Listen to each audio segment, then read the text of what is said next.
Heeluun guduma taate dhugaa waaqayyo baay'ee tokko nama gaddisiisa ka. Jaalallee walirratti baasanii ka dhugaa jaalalleewwan baranaa immoo nama ajaa'ibu jechuudha.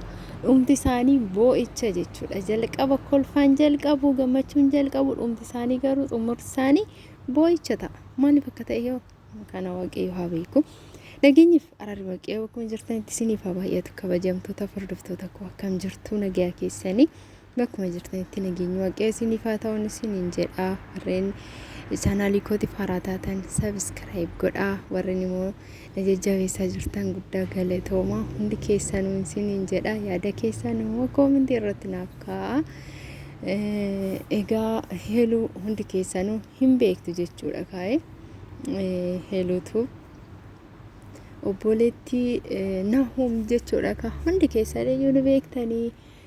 Duraan naatii wajjin turte jechuudha. Naatiin immoo wal dhabanii inni karaa Ameerikaa deemee ergasii immoo jaalallee biraa baaste jechuudha. Erga jaalallee biraa baaste immoo maal taate jaalalleen ishiin baastee akkuma argitan kana akkanattiin qubeellaa kaawwatanii erga qubeellaa akkanatti qubeellaa godhee fi ji'a guutanii jiru jechuudha. Baay'ee yuun turre ji'a qubeellaa godhatanii osoo ammamuun turinka osoo ji'a tokko keessatti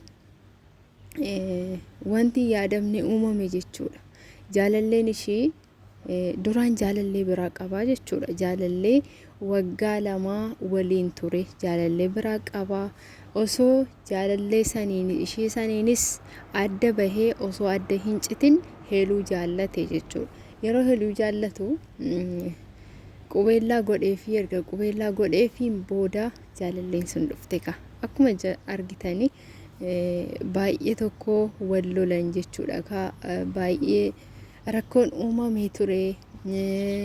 Hiriyaa isaaniitillee wal dabaddabanii wal rukutanii wal buruqsanii heeluudhaan illee wal lolanii jechuudha. Dhugaa dubbachuuf garuu erga wal lolanii booda immoo inni suni dhiifama jedhee maatii heeluu bira deemee heeluun itti araaramuu dinnaanii hoolaa bitee maatii ishii bira dhaqee jechuudha. Maatii ishii bira dhaqee haadha abbaa heeluu bira dhaqee akkasittiin akkas walitti araarsan taasise.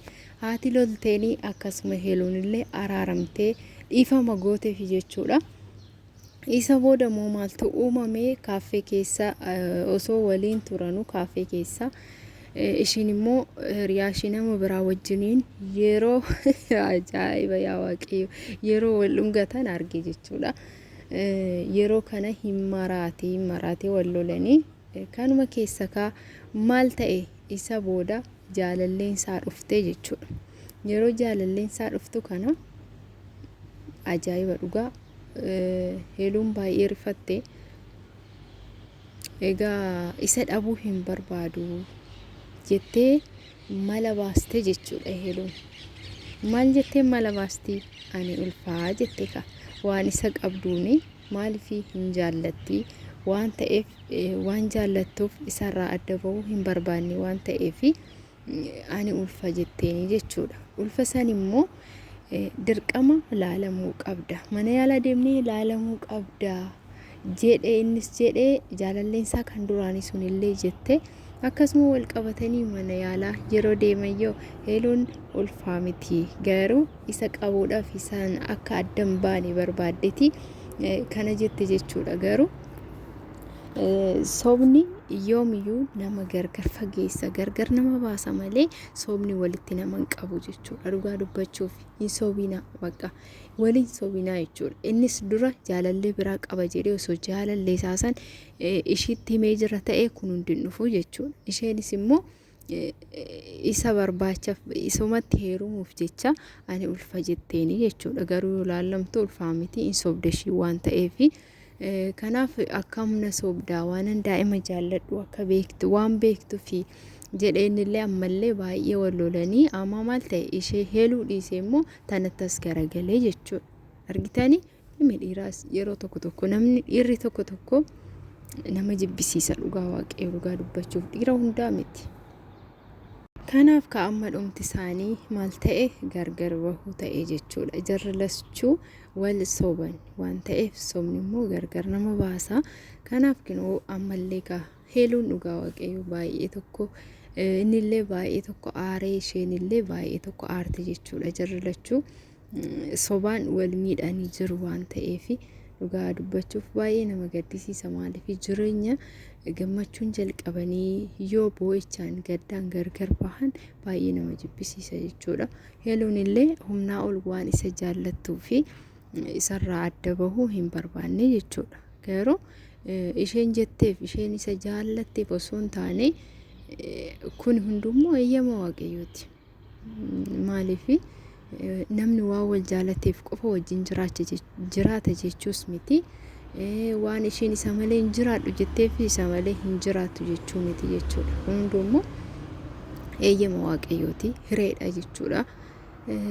Kanaaf mo'attee jirti ka jaalalleen duraanii jaarsa erguu qabda jetti. Amma gaduma teessee jaarsa erguu qabda, maatii koo biratti jaarsa erguu qabda, maatiin hin beekaa jette. Dhugaa baay'ee nama gaddisiisa. Garuu ani kan na gaddisiise eenyu maatii heeluuti jechuudha. Haadha fi abbaan ishee dhugaa waaqayyo baay'ee tokko na gaddisiisan. Maaliif nama bultii jaallatu, nama bultiif ta'u, nama tidaariif sii ta'u jettee haati gaafsan lolteenii kan walitti araarsite isheedha jechuudha. Garuu amma hagam akka haamilee namaa cabsu laala. Dhugaa dubbachuuf baay'ee tokko nama ajaa'iba. Maal godhan ka baratu fide wanta akkana kan barri godhe homaa gochuu hin danda'an jedhani. Kanaaf ka hunduma jechuudha.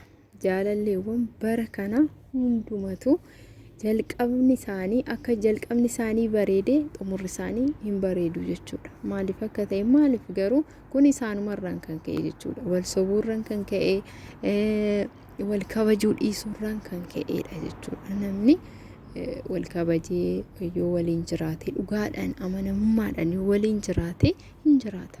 Dhugaa waaqayyo. Garuu yoo waliin amanne shakkiin yoo jiraate yoo wal sobuun jiraate jireenyi soba taati jechuudha. Faallaa taate argamti jechuudha. Kanaaf ka heeluyee jabaadhu, kan hiree keetii hin dhabdu jennaan ka namni hiree ka waan ofii waaqayyo waan nama hireen dhabamni tiire isheen illee waaqayyo kan isheedhaaf hiree kan isheedhaaf uume lafuma jira jechuudha. Egaa kana fakkaataa dhugaa dubbachuuf baay'ee nama gaddisiisa. Jalqaba akkasittiin qubeellaa isaanii gammachuu isaanii argine dhuma isaanii immoo akkanattiin yoo arginu baay'ee tokko nama gaddisiisa jechuudha. Ka waaqayyo lapheewwan gaarii yaadu isaaniif haa kennu isiniin jechuun barbaada. Heeluyyee gaarii siif hawwina. Egaa viidiyoo kana like share gochuudhaan na jajjabeessaa. Warreen haaraa taatan immoo subscribe na taasisaa. Guddaa galatooma hundi keessanuu viidiyoo biraatiin haga walitti deebinutti egaan tura.